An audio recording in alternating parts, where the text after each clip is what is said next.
Surprise, surprise, they get the lead early. Who is this? Devontae Adams, back shoulder fade ball, makes the move on the safety. Oh, my gosh. He looks good. Oh, my goodness. He looks like Jerry Rice with a little bit more speed. Devontae Adams has been tearing up the league, and it continued in this game. All right, let's move this along. The score tied at 14. Aaron Rodgers dropping back. And what is he going to do? He's going to take it himself. Okay. The old man can still put him up and put him down. The Packers, they win this one 31-24. KB, what you got? So like doing karaoke, you don't get the words, you just got to sing it. You got to know them. I know these words. Jalen Hurts. He is the starting quarterback for Philadelphia Eagles. Early on, it was good. On a 4th and 2, they go for it. Alshon Jeffrey, Peter from South Carolina. And look at this. We got tongue flexing and fist bumps and all kinds of stuff on the sideline. Some juice, you might say. 10-0. Here's your juice. Whoosh! Miles Sanders is going right past Malcolm Jenkins, the former Eagle they mentioned 56 times on the broadcast. He gone, 82-yard touchdown. Longest touchdown by the Eagles since Brian Mitchell. And if you know Brian Mitchell, they were all along with him. Bam! There it is, 2000, 82-yard run. Miles Sanders. 20 years? Incredible. How about it? Now, 17-0. What is going on? The Saints haven't lost in about the year. Let's go. But Jalen can run. That's 4-5 speed right there. That's not just scrambling. Carson Wentz does it well. This is 4-5 speed. Get down. Jake Elliott missed a really gimme field goal, and this one made it a lot easier. Really strange, like a 22-yard miss. But 17-7. Taysom. What's up, baby? CrossFit Drew Brees chucks it, and it's a touchdown. Emmanuel Sanders. Always a clutch guy. Jared Cook was good last night, too. And the Saints are mounting a comeback. 4th quarter, though. Jalen Hurts has played in a lot of big ones. Taysom Hill looking. No Sweat. Josh Sweat perspires, and they fumble and expire. The ball is on the ground, and the Eagles have it. Lincoln Financial Field was lit up. They haven't had anything like that all season now. 17. Give it to Miles again. Give me a little twist. Yeah. Touchdown, Philadelphia. We got a gritty sighting. And there's Drew Brees. Back next week. Carson Wentz back next. See, we don't know. We don't know. It's Taysom and Jalen. And Jalen Hurts is 1-0 as a starter in the NFL. Played very well. Did not make the big mistake. And the Eagles gets a 4-8-1 by beating the preeminent best team in the NFC 24-21. Why don't we hear from the new QB1 of Philadelphia, Jalen Hurts? You won, dude. How was it? The guys that just told me to be you. Go out there and be Jay Hurts, and everything else will take care of itself. And we all had each other's back. That's the beauty about all of this. We had each other's back, going to battle out there against a really good football team, and we have so much. We had so much money we left on the table. So moving forward, we just want to continue to build, learn from our mistakes, and hopefully progress. Okay, Jalen, what a game. 109 rushing yards. The Saints fall down to the 2 seed. Oof, after that loss to Jalen Hurts and those Eagles. The Packers now in the top spot. Man, Packers look real good right about now. Guys, I like the shakeup at the top of the NFC. It's close. It's going to be week in, week out. How do we feel about the Saints' loss in Philly? It's as if Schrags, they didn't know how dangerous of a runner he was. It was wild what the game plan was defensively. First career start, it's hard to know what you're going to get from him. But gosh, if I'm a Saints fan this morning, I'm waking up and wondering, okay, when's Drew getting back? Because the bloom is off the rose after last night with how that team came out of the gates. And the defense wasn't great either. The defense hadn't given up a 100-yard rusher, I believe, in 50 games. There was 2 last night in both Jalen Hurts and Miles Sanders. Saints right now, if you're telling me that Drew Brees is back in the next 2 weeks, I'd say, okay, we got Drew Brees, we'll be all right. But if it's one of these murky situations where we're waiting in the wait zone, whatever you want to call it, we're standing by. The green room? Yeah, the green. Like, this isn't going to cut it. This team last night is not necessarily going to beat the Rams or have a shot against the Packers. It's got to be Brees or it's got to be something. I don't want to pick on Taysom Hill. He was undefeated until this game. He did what he had to do, but this is a good team with Taysom Hill. They're not a Super Bowl winning team the way they played last night. No doubt about it. You know, when I was watching this game and I'm trying to figure out the different emails I'm going to send out so we can have certain topics on this show, the first thing I kept thinking about was home field advantage, home field advantage, home field advantage. What if they start to slide in the opposite direction? Because Taysom Hill all of a sudden has shown some weaknesses. Can he throw the ball? Yes. Can he run the ball? Yes. But he also fumbles in crucial moments.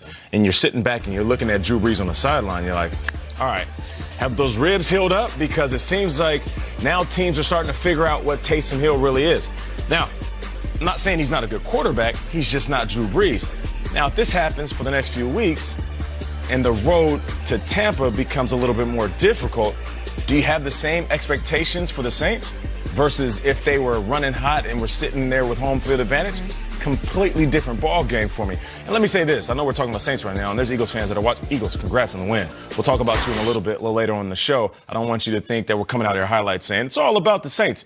You kicked their butts. So Eagles well-deserved on that victory. The Eagles are alive. Yeah. Washington is on fire, of course, in the NFC East, but now Alex Smith is banged up. We know Eagles are alive, and the Eagles matter. I can't bang away on the Saints at all for losing this game.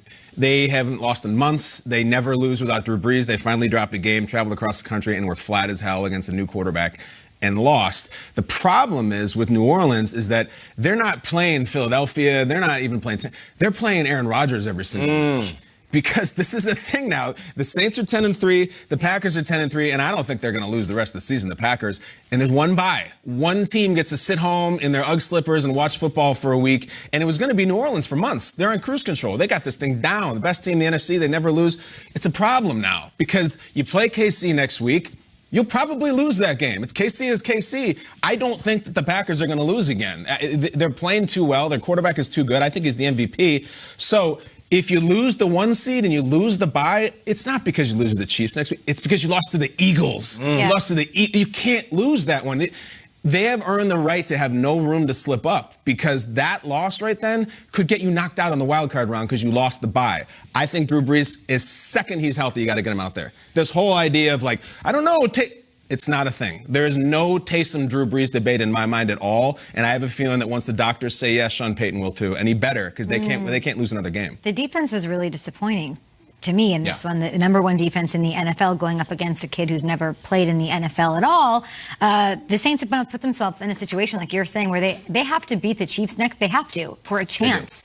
For a chance at the 1 seed. I don't know if the Chiefs are beatable by anybody. I mean, 3 interceptions from their quarterback, and they still won. I don't know if anybody can beat the Chiefs right now. So it's wild. I'm a little surprised, and I want to ask you, Nate, I'm surprised we didn't see Jameis a little. You're shut out in the first half. You don't maybe get Jameis out there and give him a shot at that 2-minute drive? No, because he's sitting on the sideline cold. It's like putting in your shooter in the fourth quarter after not attempting a shot in a basketball game.